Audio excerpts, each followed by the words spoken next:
नमस्कार विद्यार्थी मित्रांनो, इयत्ता 5वी स्कॉलरशिप गणित घटक 1 संख्याज्ञान उपघटक 7 सम विषम मूळ जोडमूळ सहमूळ संयुक्त त्रिकोणी व चौरस संख्या स्वाध्याय 7.1 प्रश्न पहिला 1 ते 100 या संख्यांच्या दरम्यान किती मूळ संख्या आहेत? मित्रांनो, 1 ते 100 या संख्यांच्या दरम्यान एकूण 25 मूळ संख्या आहेत. तर सुरुवातीला मूळ संख्या म्हणजे काय ते आपण समजून घेऊयात. मित्रांनो, मूळ संख्या म्हणजे ज्या संख्येला एक व तीच संख्या याशिवाय दुसऱ्या कोणत्याही संख्येने निःशेष भाग जात नाही, म्हणजे पूर्ण भाग जात नाही, त्या संख्येला आपण मूळ संख्या असं म्हणतो. आणि 1 ते 100 या संख्यांमध्ये या संख्यांच्या दरम्यान एकूण 25 मूळ संख्या आहेत. तर त्या कोणत्या आहेत ते मी या ठिकाणी लिहून दाखवतो. मित्रांनो, पहिली मूळ संख्या आहे 2, त्यानंतर आहे 3, त्यानंतर 5, 7, त्यानंतर 11, 13, त्यानंतर 17, 19, त्यानंतर 23, 29, त्यानंतर आहे 31, त्यानंतरची मूळ संख्या आहे 37, त्यानंतर 41 नंतर 43 नंतर येणारी मूळ संख्या 47, त्यानंतर 53, 59, 61, 67, 71, 73, 79, 83, 89 आणि सर्वात शेवटची मूळ संख्या आहे 97. मित्रांनो, या 1 ते 100च्या दरम्यान असणाऱ्या एकूण 25 मूळ संख्या आहेत. म्हणजे पहिल्या प्रश्नाचं उत्तर पर्याय क्रमांक 3. प्रश्न दुसरा 1 ते 50 पर्यंतच्या विषम मूळ संख्यांची बेरीज किती? मित्रांनो, पहिल्या प्रश्नामध्ये आपण 1 ते 100 दरम्यानच्या 25 मूळ संख्या बघितल्या. त्या 25 मूळ संख्यांमध्ये सगळ्यात 1 नंबरला म्हणजे पहिली मूळ संख्या आहे 2 आणि 2 ही सममूळ संख्या आहे. बाकी राहिलेल्या सगळ्या विषम मूळ संख्या आहेत. मग आता आपल्याला विचारलंय विषम मूळ संख्यांची बेरीज, 1 ते 50 मधील विषम मूळ संख्यांची बेरीज. मित्रांनो, पहिली मूळ संख्या आहे 2, ती आहे सम. मग आता ती सोडून आपण 50 पर्यंतच्या मूळ संख्या घेणार. तर आपल्याला पहिली विषम मूळ संख्या मिळेल 3, त्यानंतर आहे 5, त्यानंतर 7, त्यानंतर 11, 13, 17, 19. मित्रांनो, मी ही सुरुवातीला एवढी 1 ते 20 पर्यंतच्या विषम मूळ संख्यांची एकदा बेरीज करून घेतो. नंतर मग 21 ते 50 पर्यंतच्या, म्हणजे या ठिकाणी मला मांडणी करायला सोपं जाईल. आता 3 आणि 5 8, 7 दूने 14 आणि 15 16, 17, 18, 19, 20 आणि 6 26 आणि 4 30 आणि 5 35 यांची बेरीज आली 35. हातचे आले 3, 3 आणि 1 4, 5 6 आणि 7 या ठिकाणी 75. आणखीन आता 21 ते 50 पर्यंतच्या मूळ संख्या आहेत 23, त्यानंतर 29, त्यानंतर 31, त्यानंतर 37, 41, 43 आणि 47. मित्रांनो, या सगळ्या आहेत 1 ते 50 पर्यंतच्या विषम मूळ संख्या. आता पुन्हा यांची एकदा बेरीज करावी लागेल. 9 10 11 12 13, 13 आणि 7 20 आणि 1 21 22 23 24, 24 आणि 6 30 आणि 1 31. हातचे आले 3, 3 आणि 2 5 6 7 8 9 10 11 12 13 14 15 16 17 18 19 20 21 22 23 24 25. मित्रांनो, मी 2 वेळेस मांडणी केलेली आहे. त्या सगळ्यांची बेरीज 5 आणि 1 6 7 5 12. हातचा आला 1 2 आणि 1 3. उत्तर आलं 326. मित्रांनो, 1 ते 50 पर्यंतच्या विषम मूळ संख्या 3 पासून सुरू होतात तर 47 पर्यंत आणि त्यांची बेरीज झाली 326. म्हणजे दुसऱ्या प्रश्नाचं उत्तर पर्याय क्रमांक 2 326. प्रश्न तिसरा, पुढीलपैकी कोणती संख्या चौरस संख्या आहे व त्रिकोणी संख्या सुद्धा आहे? मित्रांनो, चौरस संख्या ज्याला आपण वर्ग संख्या असं म्हणतो आणि त्रिकोणी संख्या म्हणजे कोणती संख्या अशी आहे की जी वर्ग संख्या पण आहे किंवा चौरस संख्या पण आहे आणि त्रिकोणी संख्या सुद्धा आहे. आता त्रिकोणी संख्या म्हणजे ज्या संख्यांची मांडणी आपण त्रिकोणी पद्धतीने, म्हणजे जशी आपण त्रिकोणी ठिपक्यांची मांडणी करतो, त्रिकोणी मांडणी दाखविता येतात त्यांना आपण त्रिकोणी संख्या म्हणतो. आता वर्ग संख्या 1चा वर्ग 1, 2चा वर्ग 4, 3चा वर्ग 9, 4चा वर्ग 16, 5चा वर्ग 25, 6चा वर्ग 36, 7चा वर्ग 49, 8चा वर्ग 64, 9चा वर्ग 81. मित्रांनो या ठिकाणी मी काही वर्गसंख्या लिहितोय. त्यानंतर त्रिकोणी संख्या. आता पहिली त्रिकोणी संख्या बघितली तर ती आहे 1. त्यानंतर आहे पुढची त्रिकोणी संख्या 3. त्यानंतर आहे 6. त्यानंतर आहे 10. त्यानंतर आहे 15. त्यानंतर आहे 21. त्यानंतर आहे 28. पुढची मूळ संख्या आहे 36. 36च्या पुढची मूळ संख्या आहे 45 आणि 45च्याही पुढे मूळ संख्या आहे 55. ठीक आहे मित्रांनो, इथपर्यंतच्या मी मूळ संख्या लिहिल्यात. आता पर्यायामध्ये कोणती संख्या आपल्याला, आता ह्या त्रिकोणी संख्या तयार कशा करायच्या, तर पहिली एक संख्या आहे म्हणजे या ठिकाणी हा एक ठिपका. त्यानंतर 2 ठिपके अशी आपण रांगोळी करतो. त्यानंतर 1, 2, 3 या पद्धतीने आपण ठिपक्यांची रांगोळी देतो. म्हणजे पहिली संख्या झाली 1. त्यानंतर दुसरी 1 अधिक 2 म्हणजे दुसरी संख्या झाली 3. मग त्यानंतर पुढे 1 अधिक 2 अधिक 3 म्हणजे 3 आणि 3 झाले 6. पुढची मूळ संख्या भेटली आपल्याला 6. त्यानंतर 1 अधिक 2 अधिक 3 अधिक 4 यांची जर बेरीज केली तर 6 आणि 4 10 म्हणजे पुढची मूळ संख्या आपली त्रिकोणी संख्या मिळाली 10. या ठिकाणी बघा 1, 3 हे बघा पहिली 1, त्यानंतर 3, त्यानंतर 6, त्यानंतर 10. आता 10 नंतर 15 येणार. कशी येणार ती बघा, 1 अधिक 2 अधिक 3 अधिक 4 अधिक 5. आता यांची बेरीज ऑलरेडी 10पर्यंत झालेली आहे. 1 आणि 2 3, 3 आणि 3 6, 6 आणि 4 10, 10 आणि 5 15. बघा पुढची मूळ संख्या आली 15. मित्रांनो, पर्यायामध्ये कोणती संख्या वर्ग संख्या पण आहे आणि म्हणजे चौरस संख्या पण आहे आणि त्रिकोणी संख्या पण आहे, तर पर्यायामध्ये बघितलं 9, त्यानंतर 25 आणि 64 आणि 36. मित्रांनो या ठिकाणी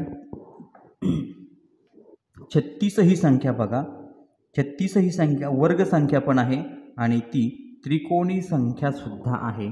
म्हणून तिसऱ्या प्रश्नाचं उत्तर आहे पर्याय क्रमांक 4, 36. मित्रांनो बाकीच्या सगळ्या 9, 25 आणि 64 या फक्त वर्ग संख्या आहेत, ज्या त्रिकोणी संख्या नाही आहे. पण 36 ही त्रिकोणी पण आहे आणि चौरस सुद्धा आहे. म्हणून उत्तर आहे पर्याय क्रमांक 4, 36. प्रश्न 5 पुढीलपैकी कोणती जोडी जोडमूळ नाही व सहमूळही नाही. मित्रांनो आता जोडमूळ म्हणजे ज्या संख्या मूळ संख्या असल्या पाहिजे ज्यांच्यामध्ये 2चा फरक असला पाहिजे. मग आता 71 आणि 73 या आहेत मूळ संख्या आणि यांच्यामध्ये 2चा फरक आहे. बघा ही जोडी जोडमूळ संख्येची आहे. 41, 43 या सुद्धा मूळ संख्या आहेत ज्यामध्ये 2चा फरक आहे. त्यानंतर 29 आणि 31 मित्रांनो या सुद्धा मूळ संख्या आहेत आणि ज्यांच्यामध्ये 2चा फरक आहे. पण या ठिकाणी पहिली जोडी जर बघितली आपण 82 आणि 88 या मूळ संख्या नाहीत आणि यांच्यामध्ये 2चा फरकही नाही. म्हणून पहिलंच जी जोडी आहे ही जोडमूळ नाही आणि मित्रांनो ती सहमूळ संख्येची जोडीसुद्धा नाही आहे. आता सहमूळ संख्या म्हणजे काय, तर सहमूळ संख्या म्हणजे ज्या जोडीतील संख्यांना एक हा एकच सामायिक विभाजक असतो. आता 82 आणि 88चे जर आपण विभाजक काढले तर त्यांचे विभाजक एक हा एकच सामायिक विभाजक नसणार आहे. त्यांचे बरेचसे विभाजक हे समान असतील. म्हणून त्या सहमूळ संख्याही नाहीत. म्हणून आपलं उत्तर आहे 82 आणि 88 म्हणजे 5व्या प्रश्नाचं उत्तर पर्याय क्रमांक 1. मित्रांनो बाकीच्या आहेत जोडमूळ संख्या आणि सहमूळ संख्या म्हणजे 5व्या प्रश्नाचं उत्तर पर्याय क्रमांक 1. प्रश्न 6 10 ही पहिली त्रिकोणी संख्या मानल्यास 10 नंतर येणारी चौथी त्रिकोणी संख्या कोणती. मित्रांनो 10 ही पहिली त्रिकोणी संख्या आहे. आता काही सुरुवातीच्या त्रिकोणी संख्या मी लिहून घेतो आणि मग त्यानंतर आपण हा प्रश्न पुढे जाऊया. पहिली त्रिकोणी संख्या आहे 1, त्यानंतरची त्रिकोणी संख्या 3. आता त्रिकोणी संख्या कशा तयार करायच्या मी ऑलरेडी काही अगोदरच्या प्रश्नांमध्ये आपल्याला सांगितलेलं आहे. त्यानंतरची त्रिकोणी संख्या आहे 6, 6 नंतर आहे 10, 10 नंतर आहे 15, 15 नंतर 21, 21 नंतर आहे 28, 28 नंतर आहे 36, 36 नंतरची त्रिकोणी संख्या आहे 45, 45 नंतरची त्रिकोणी संख्या आहे 55. मित्रांनो 10 ही आपण त्रिकोणी संख्या 10 ही त्रिकोणी संख्या आपण पहिली मानली. 10 ही पहिली त्रिकोणी संख्या मानल्यास तर येणारी चौथी त्रिकोणी संख्या कोणती? आता 10 ही पहिली आहे, त्यानंतर ही दुसरी, तिसरी आणि चौथी. चौथी त्रिकोणी संख्या असणार आहे 28. म्हणून 6व्या प्रश्नाचं उत्तर आहे पर्याय क्रमांक 2, 28. प्रश्न 7वा, 1 ते 100 या संख्यांमधील सर्वात मोठी मूळ संख्या व सर्वात लहान विषम मूळ संख्या यांचा गुणाकार किती? मित्रांनो 1 ते 100 मधील सर्वात मोठी मूळ संख्या आहे 97 आणि त्यानंतर सर्वात लहान विषम मूळ संख्या. आता पहिली मूळ संख्या आहे 2, त्यानंतर आहे 3, पण 2 ही समसंख्या आहे आणि सगळ्यात लहान विषम मूळ संख्या आहे तर ती म्हणजे आहे 3. मित्रांनो 3 ही सगळ्यात लहान विषम मूळ संख्या आहे. यांचा सांगितलं आपल्याला गुणाकार. 3 7 21 हातचे आले 2, 3 9 27 28 आणि 29. उत्तर आलं 291. 7व्या प्रश्नाचं उत्तर पर्याय क्रमांक 2, 291.